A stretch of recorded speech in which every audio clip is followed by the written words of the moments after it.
Thanks for joining me again. This is Gary Zacharias. It's the Apologist bookshelf. I'm working my way through a book called Confident Faith. We've done several podcasts on that. Usually I do different books, but I thought, well, let's plow through this one because I think it covers a lot of the basics of good arguments for the truth of Christianity. So in this section that we're on here, he calls it 20 arguments or 20 arrows that point toward the truth of Christianity, building a cumulative case.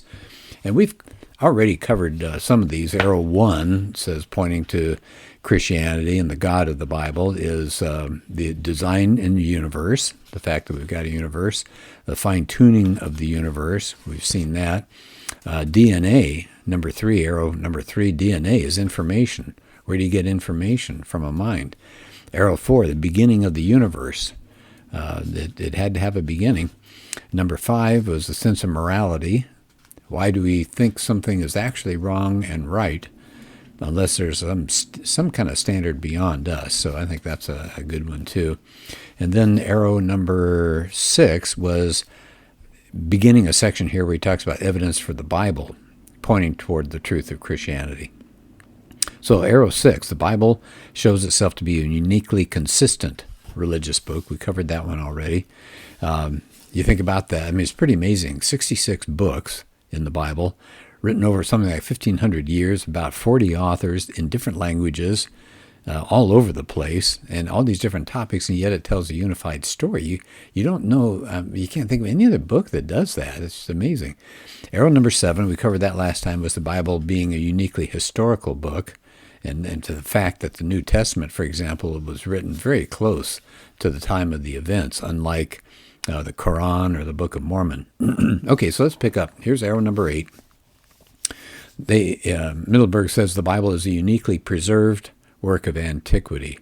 He said, really interesting, he said the Bible we have today is not the end of some long chain of translations from one language to the next, kind of like you're playing that game in a circle called a telephone game. Somebody whispers to somebody and somebody whispers that to somebody else and it gets totally messed up by the time it comes around full circle.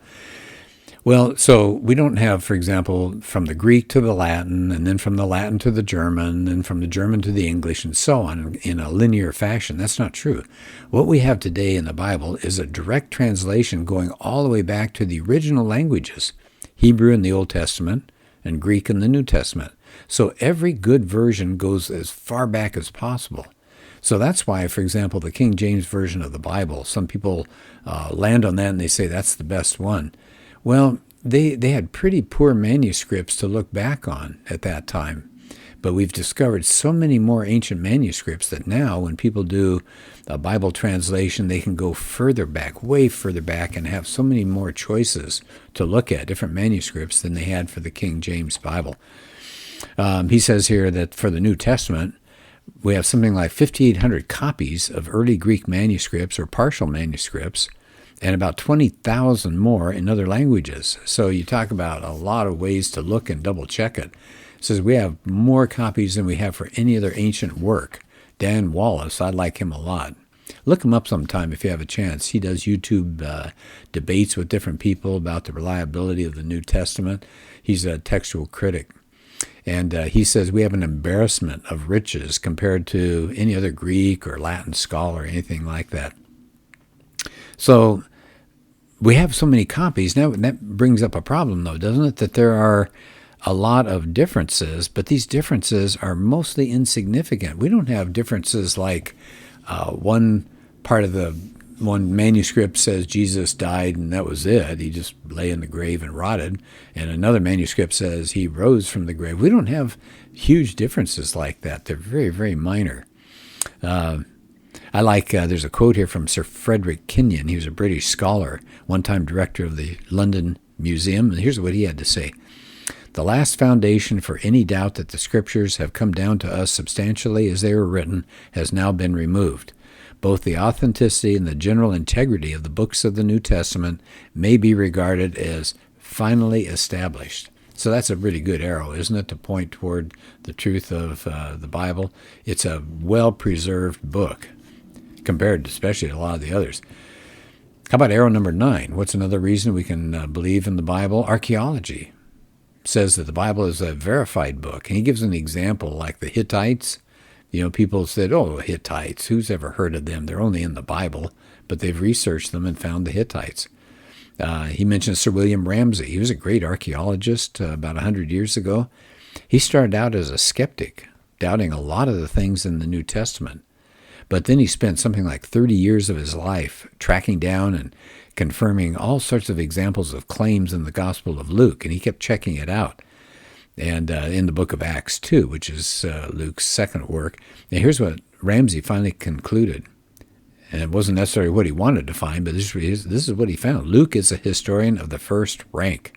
This author should be placed along with the very greatest of historians. He also quotes from an archaeologist, Nelson Gluck, who is featured on the cover of Time magazine. Here's what Gluck said. No archaeological discovery has ever controverted a single biblical reference. Then he quotes another person, William Albright, another great archaeologist. All radical schools in New Testament criticism which have existed in the past or which exist today are pre-archaeological and are therefore, since they're built in the air, basically, they're antiquated today. So archaeology does show the Bible as a verified book, pointing again to the truth of the Judeo-Christian view of life. How about arrow number 10? The Bible is an honest religious book. Oh, isn't it? Oh, there's a lot of really sobering and unflattering information in there. It doesn't sound like somebody making this stuff up. And so they said sometimes the Bible, the God of the Bible, brings punishment, sometimes even on his friends as well as the enemies. It seems kind of harsh. God says he's going to judge people in the future, and they're going to be sent to a place of lasting separation and regret called hell. Now, if you're making up the Bible, you wouldn't make that stuff up. It doesn't make you feel good. It's not a feel-good fairy tale concept. Now, the Bible has some pretty serious things to say, and it's brutally honest about some of its key characters. I mean, just take a look at Abraham and David and Moses and even John the Baptist kind of lost his belief in Jesus there for a while. So and Peter, what does Jesus say to Peter? Get thee behind me, Satan. So it's a lot of brutally honest comments there. And it says even the core message of the Bible is not popular today. We've all corrupted hearts. We're full of corruption, and it leads us into moral failure and turns us into spiritually bankrupt people. We need to be rescued. Well, is this the kind of thing that people want to hear? No. Mittelberg says, I know that's not the script I would have written. So it seems to say that this is a trustworthy historical record. All right, how about arrow 11? Again, remember these are arrows pointing to the truth of Christianity. Miracles. Miracles point to the prophets, the apostles, and Jesus as messengers of God.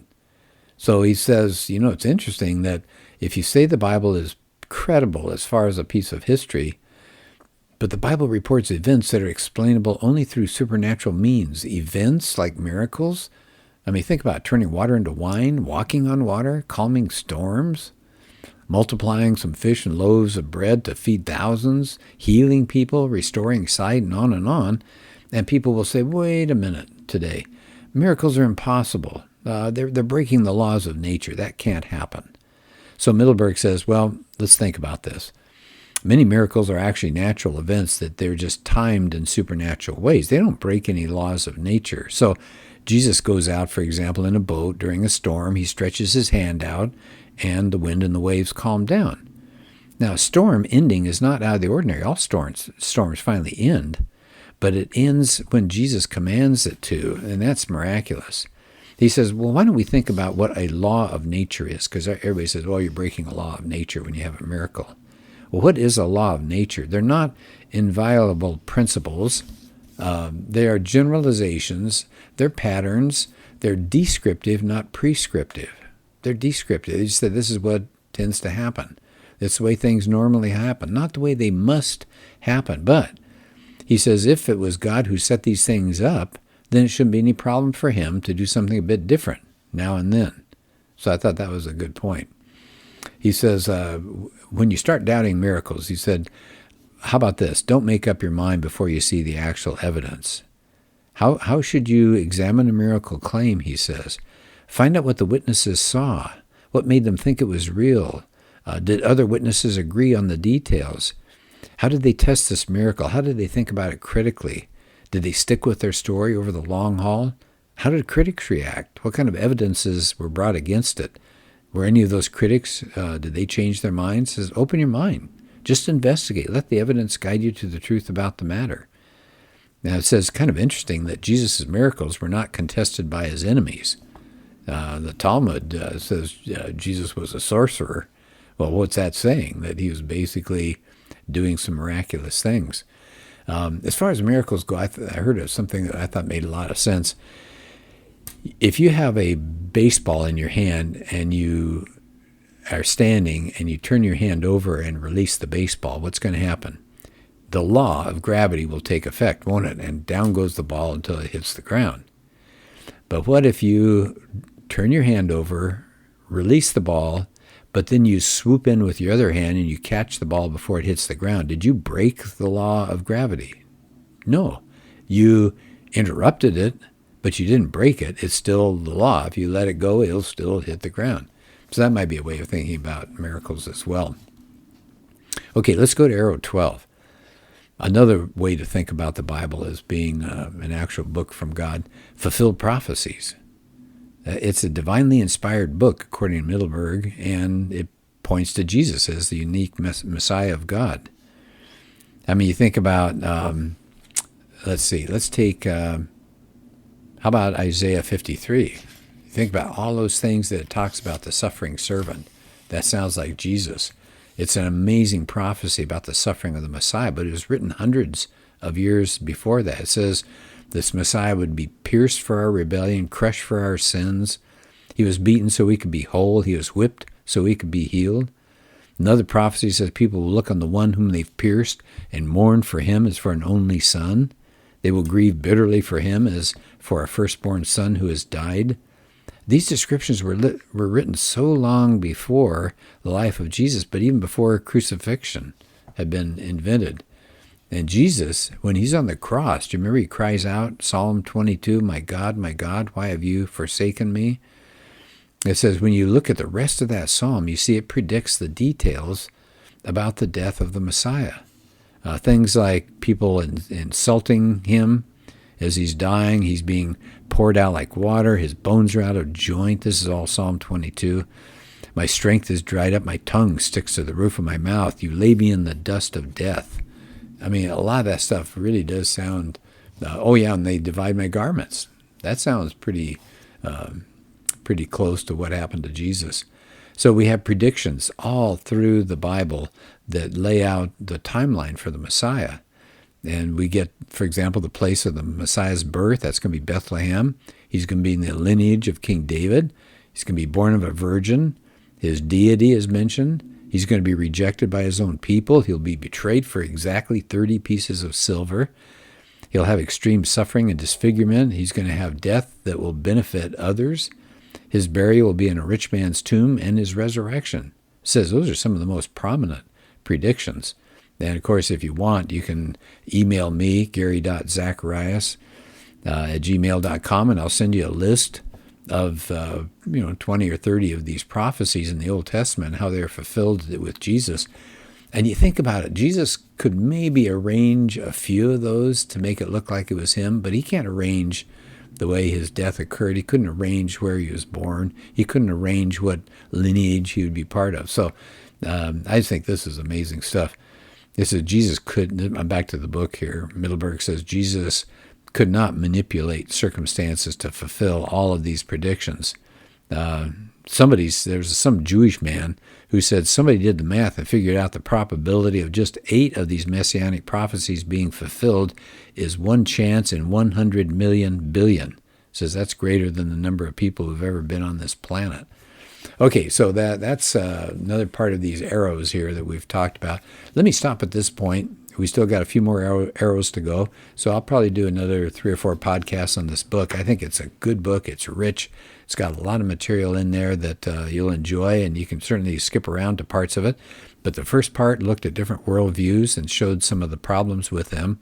Then it focused on Christianity having the best evidence, and then we're looking at those pieces of evidence now with these recent podcasts. So thanks a lot for being part of this, And I hope you're having a good day, and we'll do another podcast soon.